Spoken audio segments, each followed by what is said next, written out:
जय हिंद दोस्तों, एक बार फिर से आप सभी का स्वागत है हमारे इस यूट्यूब चैनल में।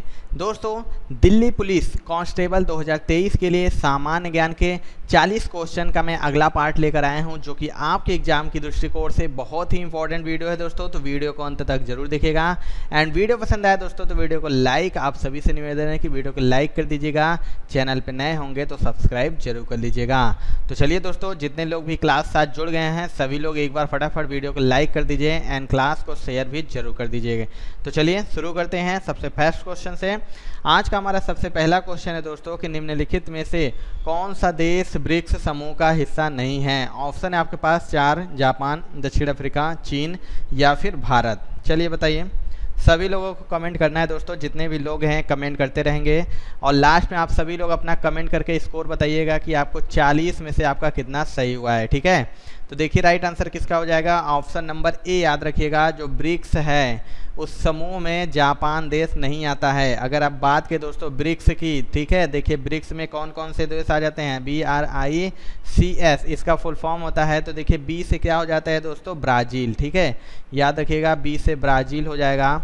आर से क्या हो जाएगा दोस्तों, तार से हो जाएगा रूस। ठीक है, आई से हमारा भारत हो जाता है, यानी भारत अपना इंडिया हो जाएगा। सी से चीन हो जाएगा और एस से क्या हो जाएगा, साउथ अफ्रीका। साउथ अफ्रीका सबसे बाद में जुड़ा था, ग्रुप बनने के बाद साउथ अफ्रीका जुड़ा है। तो 5 देशों का समूह है ब्रिक्स। कौन कौन से, ब्राज़ील, रूस, भारत, चीन और साउथ अफ्रीका। और इस देशों को ब्रिक्स के अलावा और किस नाम से जाना जाता है तो दोस्तों याद रखिएगा R5 के नाम से इन्हें जाना जाता है। ठीक है, R5 कैसे, तो देखिए बात करें दोस्तों ब्राज़ील की, अगर मुद्रा कौन सी है तो देखिए ब्राज़ील की मुद्रा है रियाल। ठीक है, और रूस की मुद्रा क्या है दोस्तों, तो रूस की मुद्रा है रूबल। ठीक है, और भारत की मुद्रा है रुपया, याद रखिएगा।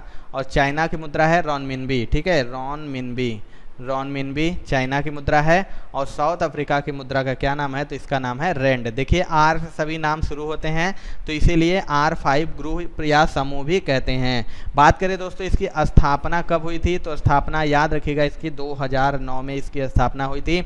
अगर हम बात करें दोस्तों इसका लेटेस्ट यानी 14वां संस्करण, 14वां सम्मेलन की बैठक कहाँ पर हुई थी, तो याद रखिएगा ये चीन में हुई थी। कब हुई थी, तो 2022 में इसकी आयोजन हुआ था। अगर हम बात करें 15वां सम्मेलन कहाँ पे होगा दोस्तों, तो साउथ अफ्रीका, याद रखिएगा साउथ अफ्रीका में इसका 15वां सम्मेलन होगा। कब होगा, तो ये 2023 में इसका आयोजन होगा। अगर हम बात करें दोस्तों ब्रिक्स देशों का एक बैंक भी है, जो ब्रिक्स समूह है इसका बैंक कौन सा है, तो देखिए याद रखिएगा NDB। ठीक है, NDB का फुल फॉर्म क्या होता है, तो न्यू डेवलपमेंट बैंक इसका फुल फॉर्म होता है। बहुत बार पूछता है NDB का फुल फॉर्म।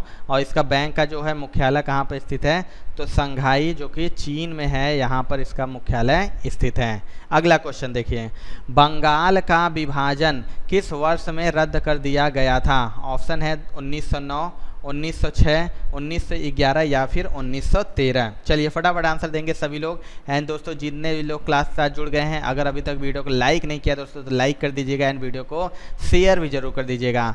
राइट आंसर देखिए हो जाएगा दोस्तों इसका ऑप्शन नंबर सी। याद रखिएगा जो बंगाल का विभाजन था कब रद्द कर दिया गया था, तो 1911 में इसको रद्द कर दिया गया था। अगर हम बात करें बंगाल का विभाजन किसके द्वारा किया गया था, तो याद रखिएगा दोस्तों लॉर्ड कर्जन के द्वारा इसका बंगाल का विभाजन किया गया था। और इसकी घोषणा कब की गई थी, जो विभाजन है इसकी घोषणा पहले की गई थी तो कब की गई थी, तो याद रखेगा 20 जुलाई। ठीक है, 20 जुलाई 1905 को इसकी घोषणा की गई थी। और इसका विभाजन आपको बता दें विभाजन कब हुआ था दोस्तों, तो याद रखिएगा 16 अक्टूबर। ठीक है, 16 अक्टूबर 1905 को इसका विभाजन हुआ था। और 1911 में इसको क्या कर दिया गया था, तो रद्द कर दिया गया था। इसका विभाजन रद्द कर दिया गया था। किसके द्वारा रद्द किया गया था अगर आपसे पूछे, तो याद रखिएगा दोस्तों लॉर्ड हार्डिंग। ठीक है, लॉर्ड हार्डिंग द्वितीय के द्वारा ये बंगाल का विभाजन है इसको रद्द कर दिया गया था। अगला क्वेश्चन है दोस्तों कि ज्ञानपीठ पुरस्कार जो भारत के सबसे बड़े साहित्य पुरस्कारों में से एक है, इसकी शुरुआत किस वर्ष हुई थी। बहुत ही बेहतरीन सा क्वेश्चन है।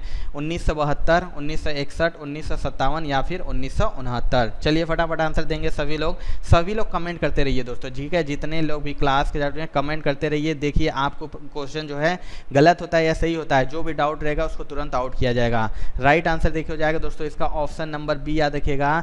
जो साहित्य ज्ञानपीठ पुरस्कार है उसकी शुरुआत कब की गई थी, तो इसकी शुरुआत की गई थी 1961 में। अगर आपको पूछे कि पहली बार फर्स्ट बार यह पुरस्कार कब दिया गया था, तो याद रखिएगा 1965 में यह पुरस्कार दिया गया था। अगर आपसे पूछे फर्स्ट पुरस्कार किसे मिला था, ठीक है, फर्स्ट ज्ञानपीठ पुरस्कार किसे मिला था दोस्तों, तो याद रखिएगा जी शंकर कुरूप को, ठीक है, जी शंकर कुरूप को पहले प्राप्त करता है। किस भाषा में, तो मलयालम, याद रखिएगा मलयालम भाषा के ये हैं, इनको सबसे पहले ज्ञानपीठ पुरस्कार मिला था। अगर आपसे पूछे यह पुरस्कार पाने वाली फर्स्ट महिला कौन है, तो याद रखिएगा आशा पूर्णा देवी, ठीक है, आशा पूर्णा देवी जो कि फर्स्ट महिला प्राप्त करता है और किस भाषा की हैं, तो याद रखिएगा बांग्ला भाषा की हैं। अगर आपसे पूछे लेटेस्ट में देखिए 56वां जो ज्ञानपीठ पुरस्कार है किसे मिला, तो याद रखिएगा नीलमणि फूकन, ठीक है, नीलमणि फूकन को 56वां ज्ञानपीठ पुरस्कार मिला है। किस भाषा में दोस्तों, तो याद रखिएगा असमिया भाषा के ये लेखक हैं, इनको मिला है 56वां। अगर आपसे पूछे कि 57वां किसको मिला है, तो दामोदर माउजो, याद रखिएगा माउजो, इनको किस भाषा के ये लेखक हैं दोस्तों, तो कोंकणी, ठीक है, कोंकणी भाषा के लेखक है, इनको 57वां ज्ञानपीठ पुरस्कार मिला है। अगर आपसे पूछे कि इस पुरस्कार में कितनी राशि दी जाती है, तो याद रखिएगा 11 लाख रुपए, ठीक है, 11 लाख रुपए इस पुरस्कार में दी जाती है। अगला क्वेश्चन देखिए, मध्यकालीन भारत में जामदानी बुनाई का सबसे महत्वपूर्ण केंद्र कौन सा था? ऑप्शन है डक्का बंगाल, लाहौर पंजाब, मेरठ संयुक्त प्रांत या फिर इनमें से कोई नहीं। तो देखिए दोस्तों इसका राइट आंसर हो जाएगा ऑप्शन नंबर ए, याद रखिएगा, ठीक है। जो मध्यकालीन भारत में जामदानी बुनाई का महत्वपूर्ण केंद्र था डक्का बंगाल, ठीक है। आपको बता दें कि जो डक्का बंगाल है ये ढाका, ठीक है, ढाका जो हमारे यहाँ नहीं है, ढाका बांग्लादेश की राजधानी है, उसका पुराना नाम है, ठीक है। और आपको बता दो दोस्तों कि इसे 2013 में जो जामदानी बुनाई है 2013 में इसे यूनेस्को की, ठीक है, यूनेस्को की अमूर्त धरोहर, ठीक है, याद रखिएगा अमूर्त धरोहर में इसे नाम दिया गया है यूनेस्को की। और आपको बता दें दोस्तों कि ये 2016 में इसे जीआई टैग भी दिया गया था, जीआई टैग दिया गया था। और आपको बता दें कि जो जामदानी साड़ी है, ठीक है, जामदानी साड़ी है, इसको बांग्लादेश में जीआई टैग पाने वाला पहला उत्पाद है, ठीक है, याद रखिएगा पहला उत्पाद है बांग्लादेश का जिसे जीआई टैग दिया गया है। अगला क्वेश्चन देखिए, निम्नलिखित में से किस राज्य ने 2001 से 2011 की दशकीय वृद्धि में सबसे अधिक प्रतिशत गिरावट दर्ज की है? ऑप्शन है आंध्र प्रदेश, उत्तर प्रदेश, महाराष्ट्र या फिर केरल। फटाफट आंसर देंगे सभी लोग। तो राइट आंसर देखिए हो जाएगा दोस्तों इसका ऑप्शन नंबर सी, याद रखिएगा महाराष्ट्र, ठीक है। जो किस राज्य ने 2001 से 2011 की दशकीय वृद्धि में सबसे अधिक प्रतिशत गिरावट दर्ज की है? महाराष्ट्र ने। अगर आपसे पूछे सबसे ज़्यादा विकास किस राज्य ने की है दोस्तों, तो याद रखिएगा मेघालय, ठीक है, गिरावट महाराष्ट्र और विकास किया है मेघालय ने, याद रखिएगा। अगला क्वेश्चन देखिए, प्रायः प्राचीन भारत में उपज का 1/6वां हिस्सा कर के रूप में निर्धारित किया जाता था जिसे कहा जाता था? ऑप्शन है हिस्सा, भाग, खंड या फिर साला। चलिए बताइए, फटाफट आंसर देंगे सभी लोग, कमेंट करते रहिए, जितने लोग भी हैं कमेंट करते रहिए। सारे के सारे क्वेश्चन बेहतरीन है दोस्तों, तो आप लोग लास्ट तक जरूर देखिएगा। तो राइट आंसर देखिए इसका हो जाएगा दोस्तों ऑप्शन नंबर बी। आपको बता दें प्राचीन भारत में जो उपज का 1/6वां हिस्सा कर के रूप में निर्धारित किया जाता था जिसे भाग कहा जाता था। अगला देखिए, चोल वंश की स्थापना निम्नलिखित में से किस शासक ने की थी? चलिए बताइए, बहुत ही अच्छा क्वेश्चन है। विजयालय चोल, आदित्य प्रथम, राजराज चोल या फिर राजेंद्र चोल प्रथम? चलिए फटाफट आंसर देंगे, सभी लोग आंसर देंगे जितने लोग भी हैं। तो राइट आंसर देखिए हो जाएगा दोस्तों इसका ऑप्शन नंबर ए, याद रखिएगा विजयालय चोल ने चोल वंश की स्थापना की थी। अगर आपसे पूछे कि चोल वंश का राजधानी कहाँ था, तो याद रखिएगा तंजौर, ठीक है, तंजौर इसकी राजधानी था। और तंजौर कहाँ पर है, तो तमिलनाडु, याद रखिएगा तमिलनाडु में, वर्तमान में तमिलनाडु है, यहाँ पर इसकी राजधानी थी दोस्तों। अगर आपसे पूछे कि चोल वंश का अंतिम शासक ये क्या थे? विजयालय चोल, ये प्रथम शासक थे। अगर आपसे पूछे अंतिम शासक कौन था, तो याद रखिएगा दोस्तों इसका नाम है राजेंद्र चोल, ठीक है, राजेंद्र चोल इसके अंतिम शासक थे। अगर आपसे पूछे कि इस वंश के सबसे प्रतापी शासक कौन हैं, तो याद रखिएगा दोस्तों राजराज चोल, ठीक है, राजराज चोल इस वंश के सबसे प्रतापी शासक थे। अगला क्वेश्चन देखिए, 1884 में नेटाल कांग्रेस की स्थापना कहाँ हुई थी? ऑप्शन है सिंगापुर, दक्षिण अफ्रीका, ब्रिटेन या फिर रूस। चलिए फटाफट आंसर देंगे, सभी लोग आंसर देते चलिए। एंड दोस्तों जिन्होंने अभी तक लाइक नहीं किया वीडियो को लाइक कर दीजिएगा, एंड वीडियो को शेयर भी जरूर कर दीजिएगा। तो राइट आंसर हो जाएगा दोस्तों इसका ऑप्शन नंबर बी, याद रखिएगा, दक्षिण अफ्रीका में 1884 में नेटाल कांग्रेस की स्थापना की गई थी। किसके द्वारा? तो याद रखिएगा महात्मा गांधी के द्वारा की गई थी। ठीक है, महात्मा गांधी के द्वारा की गई थी, और महात्मा गांधी खुद इसके क्या थे? तो सचिव थे। आपको बता दो कि ये नेटल इंडियन जो कांग्रेस है इसकी स्थापना क्यों की गई थी? तो दक्षिण अफ्रीका में जो भारतीय रह रहे थे उनके द्वारा किए जा रहे भेदभाव से लड़ने के लिए इस संगठन की स्थापना की गई थी। अगला क्वेश्चन देखिए, अकबर के प्रशासन के तहत दहसाला प्रणाली से संबंधित थे। ऑप्शन है राजनयिक मिशन, भू राजस्व प्रणाली, पत्थरों का निर्यात और आयात, सांस्कृतिक सम्मेलन। चलिए बताइए फटाफट आंसर बताइए, दहसाला प्रणाली किससे संबंधित थी? तो राइट आंसर देखिए हो जाएगा दोस्तों इसका ऑप्शन नंबर बी, याद रखिएगा, जो दहसाला प्रणाली थी भू राजस्व प्रणाली से संबंधित थी। आपको बता दें जो आईने ए दहसाला है एक प्रकार की राजस्व प्रणाली है जिसे 1580 में, ठीक है, 1580 ईस्वी में अकबर के शासनकाल के दौरान प्रारंभ किया गया था। ठीक है, और आपको बता दें कि उस समय अकबर के जो वित्त मंत्री थे राजा टोडरमल, ठीक है, राजा टोडरमल उसमें अकबर के वित्त मंत्री थे, उन्होंने ही इस प्रणाली, ठीक है, दहसाला प्रणाली की शुरुआत की थी। अगला क्वेश्चन देखें, प्राचीन भारत में जैन धर्म मुख्य रूप से द्वारा समर्पित था। बताइए, किसानों, व्यापारियों, कुम्हारों या फिर कारीगरों। चलिए फटाफट आंसर दीजिए, जो जैन धर्म था मुख्य रूप से किसके द्वारा समर्थित था? तो राइट आंसर हो जाएगा दोस्तों इसका ऑप्शन नंबर बी, याद रखिएगा, जो जैन धर्म था व्यापारियों के द्वारा समर्पित था।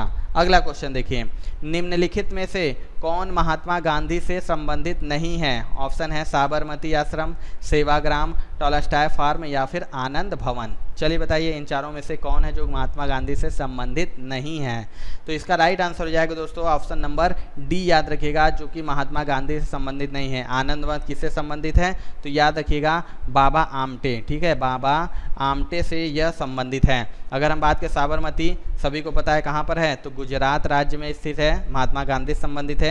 सेवाग्राम कहाँ है? तो यह महाराष्ट्र में स्थित है, यह भी महात्मा गांधी से संबंधित है। और टॉलस्टॉय फार्म कहाँ पर है? तो याद रखिएगा साउथ अफ्रीका में, ठीक है, ये साउथ अफ्रीका में स्थित है और ये भी महात्मा गांधी से संबंधित है। अगला क्वेश्चन देखिए, निम्नलिखित में से कौन सा स्थल प्राचीन भारत में कुत्तों के पालन का प्रमाण है? मेहरगढ़, पय्यामपल्ली, बुर्जहोम या फिर हल्लूर। चलिए बताइए, सभी लोग आंसर देंगे, कौन सा प्राचीन स्थल है जो कि कुत्तों के पालन का प्रमाण है? राइट आंसर हो जाएगा दोस्तों इसका ऑप्शन नंबर डी सी, याद रखिएगा, बुर्जहोम, जो कि कहाँ पर स्थित है? तो यह उत्तर प्रदेश में स्थित है दोस्तों। यहाँ पे कुत्तों के पालन से संबंधित प्रमाण मिले हैं। अगला क्वेश्चन देखिए, लोकसभा के उपाध्यक्ष को निम्नलिखित में से किसके द्वारा पदच्युत किया जा सकता है? ऑप्शन है भारत के उपराष्ट्रपति के आदेश से, भारत के नियंत्रण एवं महालेखा परीक्षक के आदेश से, लोकसभा के तत्कालीन सदस्यों के बहुमत द्वारा लोकसभा में एक प्रस्ताव पारित करके, या फिर महान्यायवादी के आदेश से। तो राइट आंसर देखिए क्या हो जाएगा दोस्तों इसका ऑप्शन नंबर सी, इसका राइट आंसर जाएगा। जो लोकसभा के उपाध्यक्ष होते हैं दोस्तों, वो लोकसभा के तत्कालीन जो सदस्य होते हैं उनके बहुमत द्वारा लोकसभा में एक प्रस्ताव पारित करके हटाया जा सकता है या फिर पदच्युत किया जा सकता है। अगर आपसे पूछे दोस्तों बजट निर्माण समिति के अध्यक्ष कौन है, ठीक है, बजट निर्माण समिति के पहले लोकसभा उपाध्यक्ष, ठीक है, आपसे पूछे पहले लोकसभा उपाध्यक्ष कौन है? उपाध्यक्ष कौन है दोस्तों? तो याद रखिएगा ये है मदभूसी, इनका नाम है मदभूसी, ठीक है, मदभूसी अनंत शयनम, याद रखिएगा अनंत शयनम इनका नाम है, लोकसभा के पहले उपाध्यक्ष हैं। अगर आपसे पूछे कि वर्तमान में कौन लोकसभा के उपाध्यक्ष हैं, तो देखिए बता दो दोस्तों कि वर्तमान में ये जो पद है ये खाली है, ठीक है, कोई भी लोकसभा का उपाध्यक्ष नहीं है। अगर आपसे पूछे कि लोकसभा का अध्यक्ष वर्तमान में कौन है, तो आप सभी को पता है दोस्तों ओम बिड़ला, ठीक है, ओम बिड़ला याद रखिएगा लोकसभा के वर्तमान अध्यक्ष हैं। और अगर आपसे पूछे कि लोकसभा के वर्तमान महासचिव कौन है दोस्तों, तो याद रखिएगा महासचिव हैं उत्पाल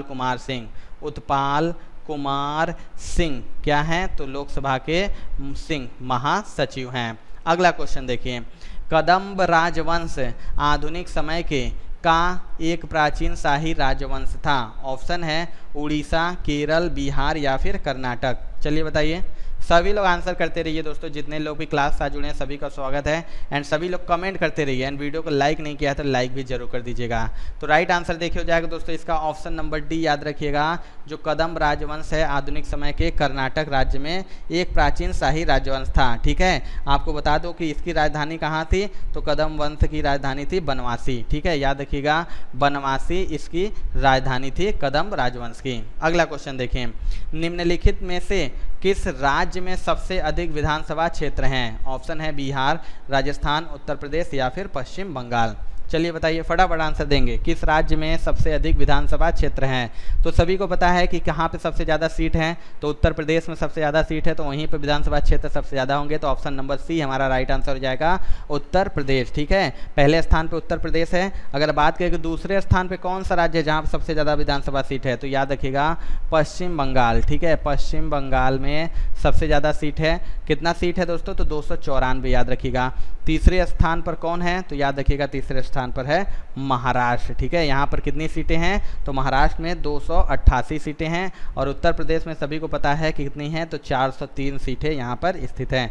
अगर आपसे पूछे दोस्तों विधानसभा में अधिकतम कितने सीट होते हैं, अधिकतम कितने सीट हो सकते हैं, तो याद रखिएगा 500 अधिकतम हो सकते हैं, और मिनिमम अगर आपसे जो मिनिमम कम से कम कितना हो सकते हैं, तो याद रखिएगा मिनिमम 60 हो सकते हैं। अगर आपसे पूछे कि सबसे कम विधानसभा सीट वाला, ठीक है, विधानसभा सीट वाला राज्य कौन सा है सबसे कम, तो याद रखिएगा यह है दोस्तों सिक्किम। ठीक है, याद रखिएगा सबसे कम विधानसभा सीट वाला राज्य सिक्किम है। कहाँ इस पे कितने हैं, तो याद रखिएगा इसमें 32 सीटें हैं। अगला क्वेश्चन देखिए, चंदावर की लड़ाई मोहम्मद गौरी और कन्नौज के वंश के जयचंद के बीच लड़ी गई थी। ऑप्शन है गढ़वाल, बैक्ट्रियन, गुप्त या फिर चौहान। चलिए फटाफट आंसर देंगे, सभी लोग आंसर दीजिए। जो चंदावर की लड़ाई है मोहम्मद गौरी और कन्नौज के किस वंश के जयचंद के बीच लड़ी गई थी, तो राइट आंसर हो जाएगा दोस्तों इसका ऑप्शन नंबर ए। याद रखिएगा गढ़वाल। ठीक है, आपको बता दें कि जो चंदावर है वर्तमान भौगोलिक स्थिति कहाँ है, तो ये उत्तर प्रदेश के इटावा में स्थित है। ठीक है, इटावा में, याद रखिएगा उत्तर प्रदेश के इटावा में यह स्थित है ये जगह। और ये किसके किसके बीच युद्ध हुआ था, तो मोहम्मद गौरी, ठीक है, और राजा जयचंद के बीच ये युद्ध हुआ था। कब हुआ था यह युद्ध, तो याद रखिएगा 1193 से लेकर 1194। ठीक है, 1194 ईस्वी के बीच यह युद्ध हुआ था, और इसमें विजेता कौन था, तो दोस्तों याद रखिएगा इसमें मोहम्मद गौरी विजेता था, और इसने जयचंद को हरा दिया था।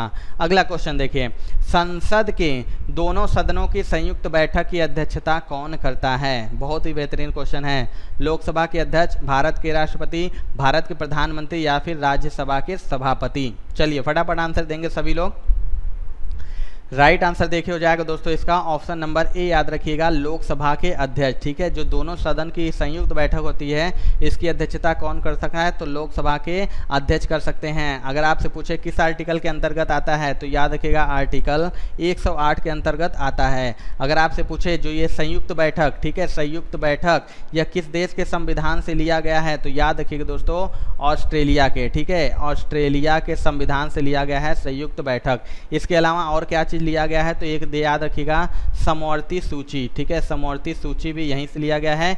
इसके अलावा देखिए एक जो प्रस्तावना की भाषा है, प्रस्तावना की भाषा, ये भी ऑस्ट्रेलिया के संविधान से लिया गया है। अगर आपसे पूछे दोस्तों जो ये संयुक्त बैठक होती है यह किसके बुलावा पर होता है, कौन इसका बुलावा देता है, तो याद रखिएगा राष्ट्रपति। ठीक है, राष्ट्रपति इसका बुलावा देते हैं संयुक्त बैठक की, और अध्यक्ष होते हैं इसके लोकसभा अध्यक्ष। अगला क्वेश्चन देखिए, किस राज्य को एक पार्टी द्वारा नियंत्रित किया जाता है और पार्टियों का सत्ता के लिए प्रतिस्पर्धा करने की अनुमति नहीं देता है, तो ऑप्शन है आपके पास लोकतांत्रिक राज्य, साम्यवादी राज्य, एकतांत्रिक राज्य या फिर इनमें से कोई नहीं। तो राइट आंसर देखिए इसका क्या हो जाएगा, तो ऑप्शन नंबर बी इसका राइट आंसर हो जाएगा साम्यवादी राज्य। साम्यवादी राज्य क्या होता है, तो एक ही पार्टी होती है, चुनाव लड़ती है, वही जीतती है। ठीक है, कौन सा उदाहरण, अगर एग्जाम्पल की बात करें तो चीन देश देख लीजिए, वहाँ पर एक ही पार्टी होती है, इसके विपक्ष में कोई नहीं खड़ा होता है। अगला देखिए, कौन सा निकाय नए राज्य बना सकता है या मौजूदा राज्य की सीमाओं को बदल सकता है, ऑप्शन है राज्य सरकार, संसद, राष्ट्रपति या फिर इनमें से कोई नहीं। चलिए बताइए फटाफट आंसर देंगे। बहुत ही बेहतरीन सा ये क्वेश्चन है, सारे के सारे क्वेश्चन इंपॉर्टेंट है दोस्तों, तो बने रहिएगा वीडियो के अंत तक। राइट आंसर देखिए हो जाएगा दोस्तों ऑप्शन नंबर बी, याद रखिएगा संसद। ठीक है, संसद के पास ये पावर होती है कि वो कोई भी नया राज्य बना सकता है, उनके सीमाओं में अगल बगल कर सकता है कोई भी, तो ये सभी कर सकते हैं संसद के द्वारा। अगला क्वेश्चन देखिए, निम्नलिखित में से कौन सा कथन भारतीय संविधान के संदर्भ में सत्य नहीं है?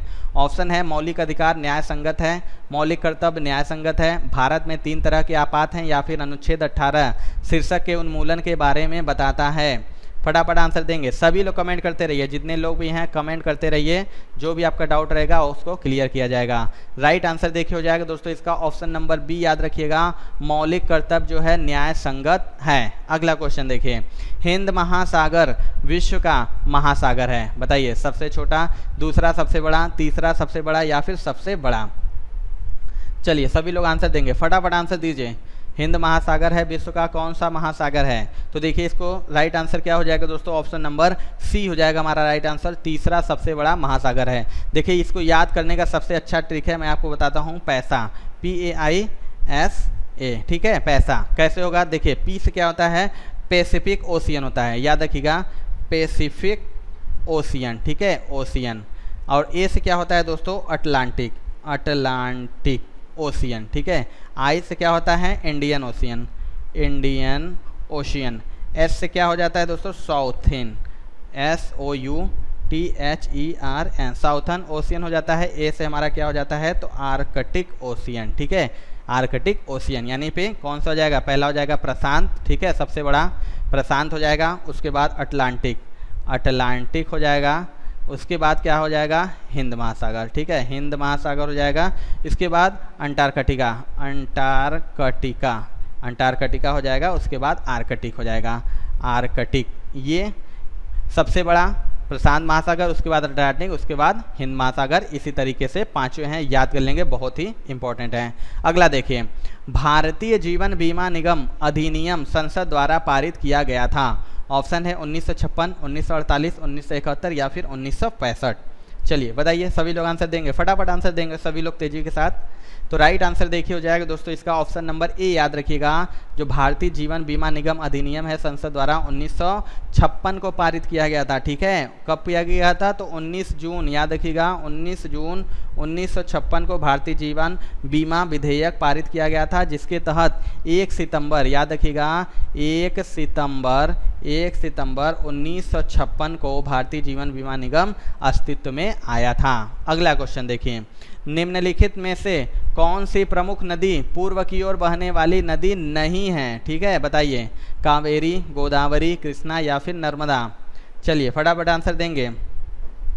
आप सभी को पता है कि मैक्सिमम जो हमारी भारत में नदियां हैं वो सभी पूर्व की ओर बहती हैं। ठीक है, लेकिन कुछ नदियां हैं जो अपवाद हैं, पश्चिम की दिशा में बहती हैं, आपको बताना है इनमें से कौन है। तो राइट आंसर हो जाएगा ऑप्शन नंबर डी, याद रखिएगा नर्मदा नदी। ठीक है, ये क्या है, तो ये पश्चिम की तरफ बहती है। इसके अलावा देखिए और कौन कौन सी नदी, तो एक याद रखिएगा ताप्ती नदी हो गया हमारा, साबरमती हो गया, ठीक है, साबरमती हो गया, माही हो गया, माही के अलावा लूनी हो गया, लूनी, ये सभी क्या हैं दोस्तों, तो ये सभी पश्चिम दिशा की तरफ बहने वाली नदियां हैं। अगला देखिए, निम्नलिखित में से कौन मंत्रिपरिषद और भारत के राष्ट्रपति के बीच संचार पैनल है? ऑप्शन है उपराष्ट्रपति, प्रधानमंत्री, राज्यसभा के सभापति या फिर लोकसभा के अध्यक्ष। चलिए बताइए, फटाफट आंसर देंगे। मंत्रिपरिषद और भारत के राष्ट्रपति के बीच संचार पैनल कौन है? तो राइट आंसर हो जाएगा दोस्तों ऑप्शन नंबर बी, याद रखिएगा प्रधानमंत्री। आपको बता दूं दोस्तों कि जो संविधान का आर्टिकल 74 है, इसके द्वारा यह प्रावधान किया गया है कि प्रधानमंत्री जो हमारे होते हैं वो मंत्रिमंडल के अध्यक्ष होते हैं। ठीक है, और जो राष्ट्रपति को मंत्रिमंडल के निर्णयों तथा अपने सुझावों से अवगत कराता है। अगला क्वेश्चन देखिए, निम्नलिखित में से किस राज्य में पचपदरा झील स्थित है? पचपदरा, ऑप्शन है तमिलनाडु, राजस्थान, मध्य प्रदेश या फिर ओडिशा। चलिए बताइए, सभी लोग आंसर दीजिए। पचपदरा झील किस राज्य में स्थित है? आंसर देखिए इसका हो जाएगा दोस्तों ऑप्शन नंबर बी, याद रखिएगा राजस्थान में। ठीक है, इसके अलावा राजस्थान में कौन से देखिए, एक पिछौला झील, याद रखिएगा पिछौला झील हो गया, जयसमंदर हो गया, जयसमंदर हो गया, आना सागर हो गया, आना सागर होगा, ये सभी कहाँ हैं? तो ये सभी राजस्थान में स्थित हैं। तमिलनाडु में याद रखिएगा बहुत ही फेमस है पुलिकट, पुलिकट सभी को पता होगा, पुलिकट झील हो जाता है। कलिवेली एक याद रखिएगा, कलिवेली झील भी कहाँ है? तो तमिलनाडु में। मध्य प्रदेश की बात करें भोजताल, ठीक है, भोजताल, ताल से मत लगा लीजिएगा, उत्तराखंड में है, ये मध्य प्रदेश में है। एक है सांख्य सागर, सांख्य सागर याद रखिएगा, ये भी मध्य प्रदेश में है।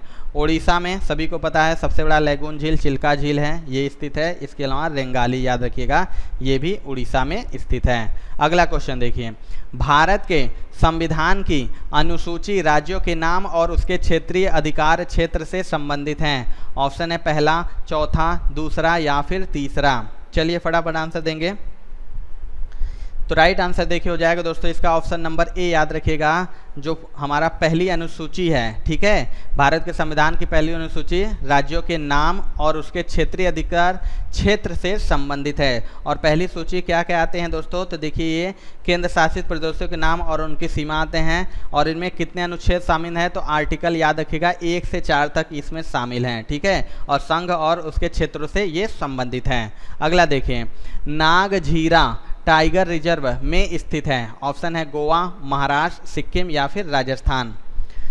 चलिए फटाफट आंसर देंगे, कमेंट करते रहिएगा। जितने लोग भी क्लास साथ हैं कमेंट लगातार करते रहिए। एंड दोस्तों वीडियो को लाइक जरूर कर दीजिएगा जिन्होंने भी अभी तक लाइक नहीं किया है। राइट आंसर देखिए हो जाएगा दोस्तों इसका ऑप्शन नंबर बी, जो नागझीरा टाइगर रिजर्व है कहाँ पर स्थित है? तो याद रखिएगा ये महाराष्ट्र में स्थित है। इसके अलावा देखिए एक ताडोबा याद रखिएगा, बहुत ही फेमस है, ताडोबा भी महाराष्ट्र में है। एक है याद रखिएगा बोर, ठीक है, बोर टाइगर रिजर्व, जो कि भारत का सबसे छोटा, याद रखिएगा सबसे छोटा टाइगर रिजर्व है, ठीक है, भारत का सबसे छोटा टाइगर रिजर्व कहाँ से है? तो बोर है। कहाँ पर है? तो महाराष्ट्र में है। अगर हम बात करें राजस्थान में कौन कौन सा है, तो याद रखिए एक प्रसिद्ध है सरिस्का टाइगर रिजर्व राजस्थान में। इसके अलावा रामगढ़ याद रखिएगा, ये टाइगर रिजर्व राजस्थान में स्थित है। इसके अलावा दोस्तों अगर आपसे पूछे टाइगर दिवस कब मनाया जाता है, तो याद रखिएगा ये 29 जुलाई को, ठीक है, 29 जुलाई को मनाया जाता है टाइगर दिवस। अगर आपसे पूछे प्रोजेक्ट टाइगर की शुरुआत कब हुई थी दोस्तों, तो याद रखिएगा 1 अप्रैल 1973 को प्रोजेक्ट टाइगर की शुरुआत हुई थी। और दोस्तों अगर बात करें कि बाघ की जो जनगणना होती है, जनगणना कितने वर्षों के अंतराल पर होती है, तो याद रखिएगा हर 4 वर्ष के अंतराल पर बाघों की भी जनगणना होती है। हमारी तरह हमारी जनगणना 10 वर्षों पर होती है, बाघों की जनगणना 4 वर्ष में होती है। अगर आपसे पूछे दोस्तों भारत का टाइगर मैन किसे कहा जाता है, टाइगर मैन किसे कहा जाता है, तो याद रखिए दोस्तों कैलाश सांखला, ठीक है, कैलाश सांखला को भारत का टाइगर मैन कहा जाता है। अगला क्वेश्चन देखें, उत्तरी भारत के पंजाब के मैदानों में का वर्चस्व है? ऑप्शन है दूनो, दरो, दोआबो या फिर ग्रेनाइट। चलिए बताइए फटाफट आंसर देंगे।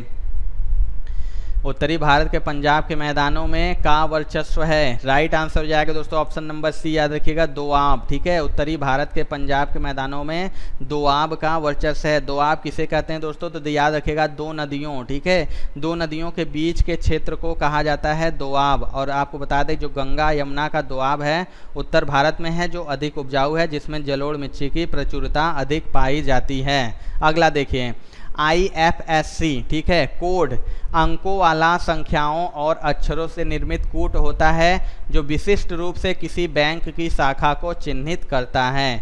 ऑप्शन है 9, 11, 8 या फिर 10। चलिए बताइए जो IFSC कोड होता है वह कितने अंकों वाला, संख्या वाला, अक्षरों वाला कूट होता है? बैंक सभी गए होंगे, पासबुक होगा, तो आप सभी बताइए कितने अंकों का IFSC कोड होता है? तो राइट आंसर देखिए हो जाएगा दोस्तों इसका ऑप्शन नंबर बी, याद रखिएगा जो IFSC कोड होता है 11 अंकों का होता है, ठीक है। इनमें क्या होता है, जो इनमें पहला 4 अंक, ठीक है, अगर आपसे पूछे क्या अंक होता है, तो देखिए याद रखिएगा जो पहले 4 अंक होते हैं ये बैंक का कोड होता है, ठीक है, बैंक का कोड होता है, ठीक है, जिस भी बैंक में होगा।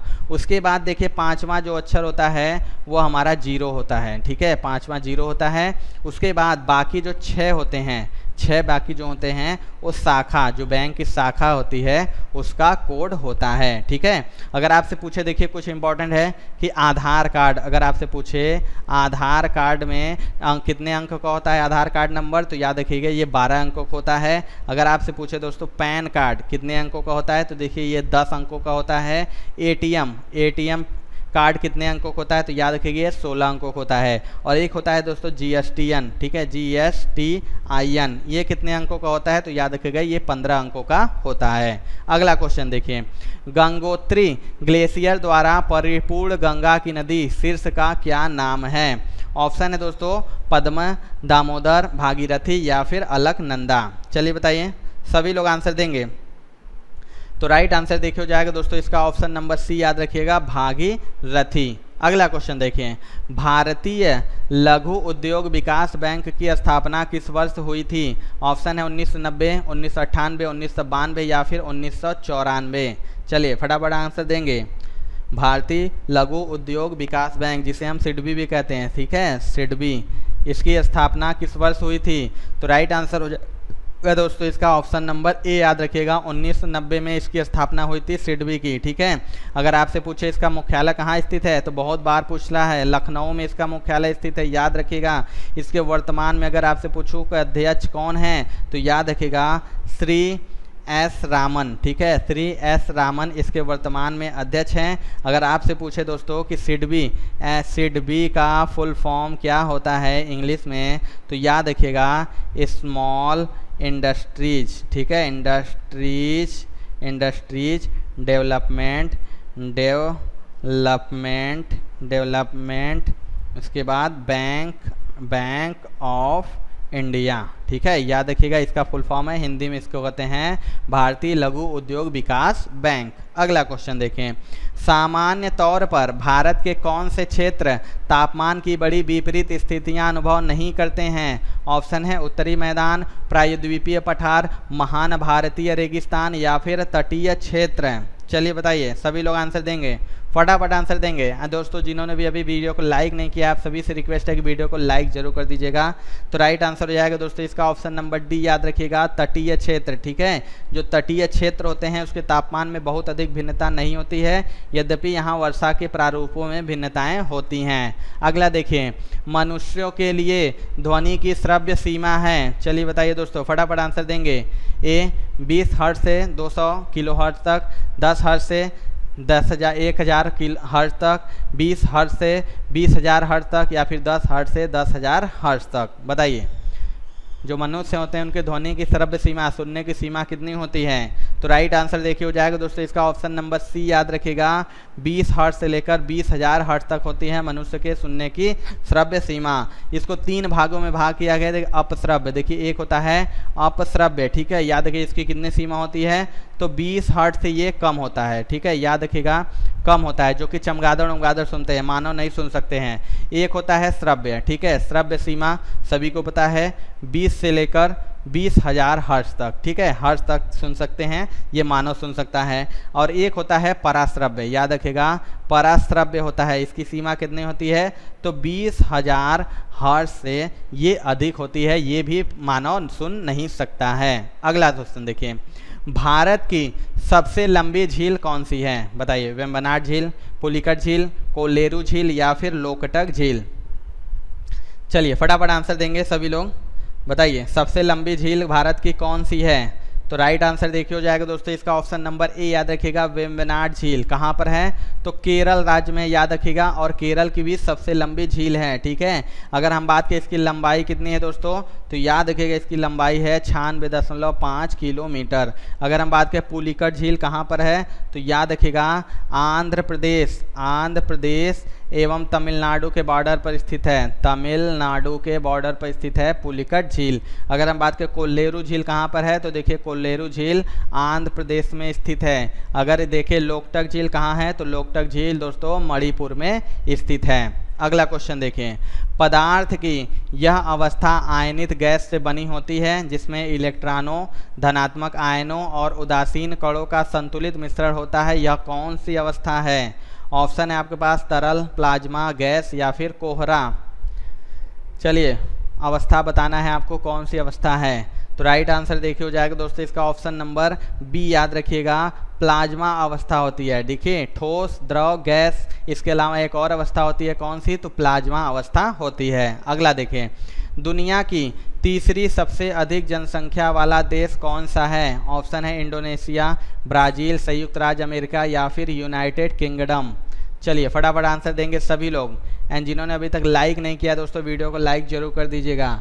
राइट आंसर देखिए हो जाएगा दोस्तों इसका ऑप्शन नंबर सी, याद रखिएगा दुनिया का तीसरा सबसे अधिक जनसंख्या वाला देश है संयुक्त राज्य अमेरिका। पहले स्थान पर कौन है? तो सभी को पता है भारत पहले स्थान पर है और दूसरा स्थान है चीन का, तीसरा स्थान है अमेरिका का। अगला क्वेश्चन देखिए, निम्नलिखित में से कौन सा एक विषाणु जनित रोग का उदाहरण नहीं है? बताइए, रोजियोला, प्लेग, इबोला या फिर एड्स। चलिए फटाफट आंसर देंगे, बताइए कौन सा एक विषाणु जनित रोग का उदाहरण नहीं है? तो राइट आंसर देखिए हो जाएगा दोस्तों इसका ऑप्शन नंबर बी, याद रखिएगा प्लेग जो कि विषाणु जनित रोग नहीं है, क्या है? तो याद रखिएगा ये जीवाणु जनित रोग है। ठीक है, जीवाणु जनित रोग है। जीवाणु जनित रोगों में अगर बात की दोस्तों तो याद रखिएगा निमोनिया, निमोनिया जो होता है ये भी होता है जीवाणु जनित। इसके अलावा देखिए टीबी हो जाता है, हैजा हो जाता है। ठीक है, इसके अलावा कुष्ठ रोग, याद रखिएगा कुष्ठ रोग हो जाता है। ये सभी क्या हैं? तो ये जीवाणु जनित रोग हैं। अगला देखिए, निम्नलिखित में से कौन सा वस्तुओं तथा सेवाओं के उत्पादन के लिए दूसरी आवश्यकता है? ऑप्शन है श्रम, पानी, ज्ञान या फिर ईंधन। चलिए बताइए सभी लोग, बताइए फटाफट आंसर देंगे सभी लोग, बताइए कौन सा है वस्तुओं तथा सेवाओं के उत्पादन के लिए दूसरी आवश्यकता है? तो राइट आंसर हो जाएगा दोस्तों इसका ऑप्शन नंबर ए, याद रखिएगा श्रम। ठीक है, आपको बता दो दोस्तों कि भूमि पहला कौन सा होता है? तो याद रखिएगा भूमि होता है। भूमि के पश्चात जो श्रम होता है उत्पादन का दूसरा आवश्यक कारक है। अगला देखिए, मानव पाचन तंत्र के निम्नलिखित में से किस भाग में भोजन का पाचन पूरा होता है? ऑप्शन है छोटी आंत, बड़ी आंत, मुंह या फिर पेट। चलिए बताइए किस भाग में भोजन का जो हमारा पाचन होता है वो पूरा होता है, यानी डाइजेस्टिंग सिस्टम खत्म हो जाता है? तो राइट आंसर हो जाएगा दोस्तों इसका ऑप्शन नंबर ए, याद रखिएगा छोटी आंत। ठीक है, छोटी आंत में हमारा भोजन का पाचन पूरा होता है। अगर आपसे पूछे शुरू कहाँ से होता है तो याद रखिएगा जो हमारे भोजन का मानव पाचन तंत्र शुरुआत होता है मुँह से। अगला देखिए, निम्नलिखित में से किस कार्य को राष्ट्रीय आय की गणना में नहीं माना जाता है? ऑप्शन है आपका कृषि उत्पाद को बेचना, शिक्षा संस्थाओं में कार्यचालन, महिलाओं द्वारा घरेलू काम या फिर सूचना और प्रौद्योगिकी उद्योग में कार्यचालन। बताइए फटाफट आंसर दीजिए सभी लोग, लास्ट क्वेश्चन है ये, सभी लोग आंसर दीजिए। तो राइट आंसर देखिए हो जाएगा दोस्तों इसका ऑप्शन नंबर सी, याद रखिएगा जो कि राष्ट्रीय आय की गणना में नहीं माना जाता। तो महिलाओं द्वारा घरेलू काम को राष्ट्रीय आय में नहीं माना जाता। ठीक है, अगर हम पूछे कि राष्ट्रीय आय की गणना किसके द्वारा कितने द्वारा की जाती है तो 3 प्रकार से राष्ट्रीय आय की गणना की जाती है। कौन कौन से दोस्तों? तो देखिए उत्पाद विधि। ठीक है, उत्पाद विधि पहला हो गया उत्पाद विधि, दूसरा हो गया दोस्तों आय विधि, आय विधि, और तीसरा हो गया दोस्तों व्यय विधि। ठीक है, याद रखिएगा व्यय विधि। इन जो राष्ट्रीय आय की गणना होती है 3 तरीके से होती है, उत्पाद विधि, आय विधि और व्यय विधि। तो ये थी दोस्तों आज की क्लास। कैसी लगी आपको क्लास कमेंट करके दोस्तों जरूर बताइएगा, और क्लास अच्छी लगी होगी दोस्तों तो आप सभी से रिक्वेस्ट है कि वीडियो को लाइक जरूर कर दीजिएगा जिन्होंने भी लाइक नहीं किया होगा। एंड चैनल पे नए होंगे दोस्तों तो सब्सक्राइब कर लीजिएगा। डेली आपको इसी बेसिस पे दिल्ली पुलिस एग्जाम से संबंधित एक क्लास डेली मिल रही हैं जो कि आपके एग्जाम के लिए बहुत इंपॉर्टेंट है दोस्तों, तो सब्सक्राइब जरूर कर लीजिएगा। चलिए थैंक यू सभी का क्लास को ज्वाइन करने के लिए। मिलते हैं दोस्तों अपने अगली वीडियो में, तब तक के लिए जय हिंद।